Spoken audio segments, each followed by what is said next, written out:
Ocean darkening क्या समुद्र का अंधेरे हमें खतरे में डाल सकता है?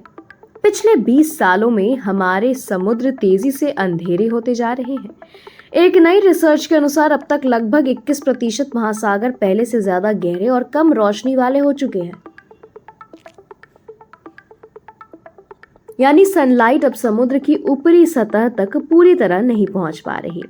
वहीं पर ज्यादा मरीन लाइफ यानी समुद्री जीवन मौजूद होता है। इस बदलाव को वैज्ञानिक ओशन डार्कनिंग कह रहे हैं।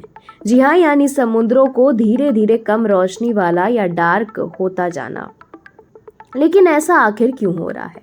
इसके पीछे 3 बड़े कारण हो सकते हैं। सबसे पहला, पोल्यूशन। समुद्र में प्लास्टिक, केमिकल्स और कचरे की लगातार गिरना। दूसरा, क्लाइमेट चेंज, बढ़ता ग्लोबल वार्मिंग और चेंजिंग वेदर पैटर्न्स। तीसरा, प्लैंकटन में बदलाव। ये छोटे जीव सनलाइट को एब्जॉर्ब करते हैं और पानी का कलर बदल सकते हैं। अब सोचिए, जब सनलाइट ही समुद्र के अंदर नहीं पहुंचेगी तो वहां के पौधे और जीव कैसे सरवाइव करेंगे? समस्या बहुत बड़ी है, जैसे फोटोसिंथेसिस की कमी। समुद्र की सतह पर मौजूद फाइटोप्लैंक्टन, जो बहुत छोटे पौधे जैसे होते हैं, सनलाइट से खाना बनाते हैं और ऑक्सीजन छोड़ते हैं। जब रोशनी कम होती है तो ऑक्सीजन भी कम बनेगी। मरीन स्पीशीज पर असर। बहुत सी मछलियां और दूसरे सी एनिमल सनलाइट की मदद से डायरेक्शन पहचानते हैं, खाना ढूंढते हैं और बच्चे पैदा करते हैं। अंधेरे से ये सब प्रभावित हो रहा है।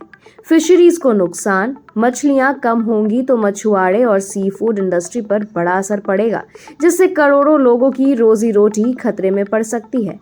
ह्यूमन लाइफ पर असर। आपको जानकर हैरानी होगी कि हमारी करीब 50% ऑक्सीजन समुद्र के पौधे ही बनाते हैं।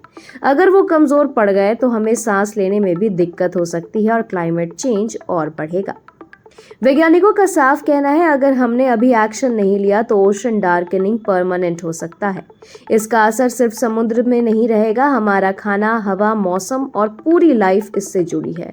अब समय है जागने का। हमें पोल्यूशन कम करना होगा, नेचर के साथ बैलेंस बनाना होगा और ओशंस को बचाना होगा।